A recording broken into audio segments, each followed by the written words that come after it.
Halo semuanya, pada video ini kami akan membawakan sebuah video animasi mengenai bullying and hate speech. Selamat menonton. Apa itu bullying? Bullying atau perundungan merupakan segala bentuk penindasan atau kekerasan yang dilakukan dengan sengaja oleh satu orang atau sekelompok orang yang lebih kuat atau berkuasa terhadap orang lain. Terdapat beberapa peran dalam pembulian, yaitu yang pertama adalah pembuli. Pembuli merupakan pelaku yang melakukan penindasan dan perundungan dengan menggunakan kekerasan dan ancaman. Yang kedua adalah asisten bully. Asisten bully yaitu orang yang menemani temannya melakukan bullying. Biasanya mereka melakukan pembulian karena perintah pembuli. Yang ketiga adalah korban. Korban pembulian yaitu orang yang seringkali menjadi sasaran bullying. Mereka biasanya memiliki fisik yang lemah dan memiliki suatu kekurangan. Yang keempat adalah pendukung pembuli. Pendukung pembuli adalah orang yang mendukung temannya melakukan bullying. Ketika terjadi bullying, biasanya mereka hanya menyaksikan dan menertawakan korban. Yang kelima adalah defender. Defender yaitu orang yang berusaha membela dan membantu korban, tetapi seringkali mereka menjadi korban juga. Yang terakhir adalah outsider. Outsider yaitu orang yang tahu bahwa telah terjadi pembulian, namun tidak melakukan apapun dan tidak peduli karena takut menjadi korban bully selanjutnya.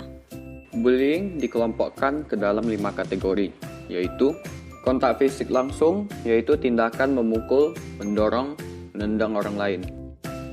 Kontak verbal langsung, yaitu tindakan mengancam, mempermalukan, merendahkan, mengganggu, mengejek, atau menyebarkan gosip. Perilaku nonverbal langsung, yaitu tindakan melihat dengan sinis, menjulurkan lidah, atau menampilkan ekspresi muka yang merendahkan. Biasanya disertai dengan bullying fisik atau verbal. Perilaku nonverbal tidak langsung, yaitu tindakan mendiamkan, sengaja mengucilkan, atau mengabaikan seseorang. Cyberbullying yaitu tindakan menyakiti orang lain dengan sarana media elektronik. Biasanya pelaku melakukan pembulian dengan cara melecehkan, mengancam, atau mempermalukan korban melalui media online. Berikut adalah faktor-faktor terjadinya bullying. Faktor internal yaitu keluarga, sekolah, dan kelompok sebaya. Faktor eksternal yaitu karakteristik kepribadian, pengalaman masa lalu, dan pola asuh. Bullying memberikan dampak bagi korban, pelaku, dan bahkan orang yang menyaksikan aksi pembulian. Dampak bagi pelaku yaitu pelaku menjadi memiliki rasa percaya diri dan harga diri yang tinggi, menjadi pribadi yang agresif dan kurang berempati terhadap orang lain. Dampak bagi korban yaitu korban mengalami berbagai macam gangguan yang meliputi kesejahteraan psikologis yang rendah, di mana korban akan merasa tidak nyaman, takut, serta tidak percaya diri. Dalam kasus berat, korban akan mengalami depresi dan berakhir bunuh diri. Dampak bagi orang lain yang menyaksikan pembulian adalah mereka mendapatkan tekanan yang tinggi dan menjadi takut dalam melakukan hal apapun, karena ada kemungkinan hal yang mereka lakukan dapat berakhir dibuli oleh pembuli. Salah satu bentuk pembulian yang paling sering terjadi adalah hate speech. Dan apa itu hate speech? Hate speech atau ujaran kebencian adalah tindakan komunikasi yang dilakukan oleh suatu individu atau kelompok dalam bentuk penghinaan, pencemaran nama baik, penistaan, provokasi, dan segala bentuk perkataan yang dapat menyinggung perasaan orang lain. Terdapat beberapa faktor penyebab terjadinya hate speech, yaitu yang pertama, faktor individu.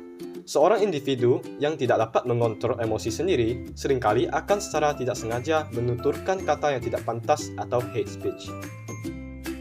Kemudian, faktor ketidaktahuan masyarakat. Masyarakat yang tidak mengetahui dampak dari hate speech akan sering melakukannya dan menganggap seolah hate speech adalah hal yang wajar. Yang ketiga, faktor sarana dan fasilitas. Internet yang dapat dengan mudah diakses oleh semua orang dapat memudahkan mereka melakukan hate speech tanpa takut identitasnya diketahui oleh target mereka. Yang keempat, faktor kurangnya kontrol sosial.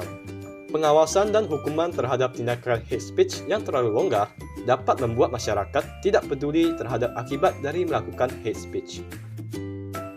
Yang kelima, faktor lingkungan. Lingkungan di mana hate speech menjadi hal yang wajar dilakukan dapat mempengaruhi orang lain dan membuat mereka ikut menuturkan hate speech. Dan yang terakhir, faktor ekonomi.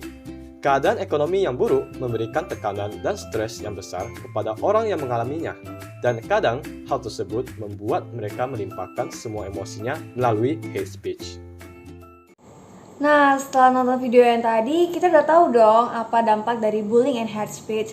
Nah, jadi karena itu, jangan melakukan bullying and hate speech ya guys. Semoga video tadi bermanfaat dan membantu. Terima kasih. Bye-bye.